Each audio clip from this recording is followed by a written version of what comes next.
tips for homeschooling on a budget. First of all, please make sure to check your own bookshelves. We have all been there. We have all purchased or gone to get things that we already own. So don't make this mistake. Take my advice. Go check your own bookshelves. A lot of these things that you even have on your bookshelf, even if you haven't been homeschooling for a long time, they can be made into curriculum. Things that help your kids to learn. Things like dictionaries and encyclopedias even are really helpful, but maybe you don't know how to create a curriculum out of something like that. And so you're looking for something that will teach you how to do that. In that case, number 2, get some free samples offline. Gather Round offers a bunch of free samples on their curriculum, and sometimes just using those samples will really get the wheels spinning on how you could create your own curriculum or learning experience for your children based on their interest. There's a ton of other curriculums too that do this with free samples, so if there's one you're interested in, try their free samples first and see how that goes. You can even be piecing together free samples for a while. I mean, just based on where you are in your homeschool experience or in your phase of life, you might not have money to spend on curriculum at this time. So why not use some free samples? Check out Generations, check out Apologia, just see what they have available and see what you are able to piece together for your kids. Number 3, libraries. Yes, libraries do carry homeschool curriculum a bit, kind of, too, in 2 ways, let me tell you. So one is they might have books like this one from Life of Fred. This is a math curriculum. I know lots of people who have gotten this from their library all over the country, even in Canada. They've had access to this. This is a great way to start off with math for your kids. And so that could be a good way to go. Story of the World is another one. This is a history curriculum that you read through and it goes through chronologically.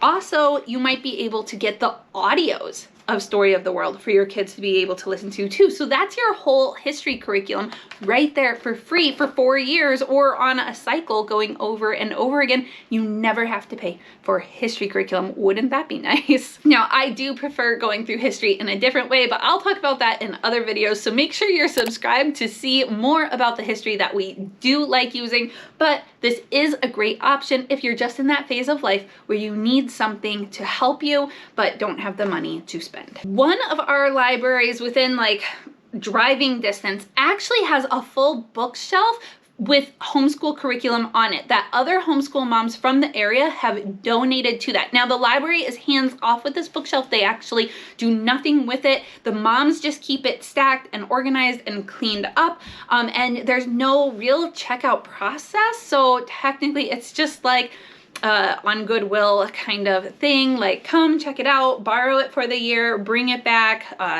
just, yeah, as you need it. So there might be a library in your area that does something like this. Another option would be churches. Check out your church library or ask around about other churches in your area too. If they have homeschool curriculum available for loan, check on your Facebook groups for your state or your area and ask there if there are any churches in the area that do this.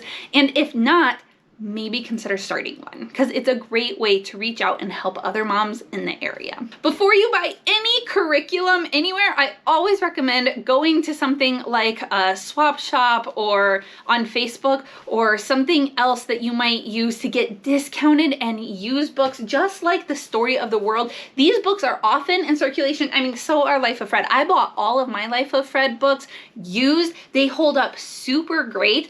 Even if it is a curriculum that we call like a consumable that kids are going to be writing in, you could still get it online fairly affordably because people tend to use like the first 2 weeks in a curriculum before they decide that it's not for them and they move on. But the first 2 weeks are usually like review anyway. So there's a good chance that you would be able to use the rest of that book. So just make sure that you are checking other online options that aren't brand new. Those options are out there.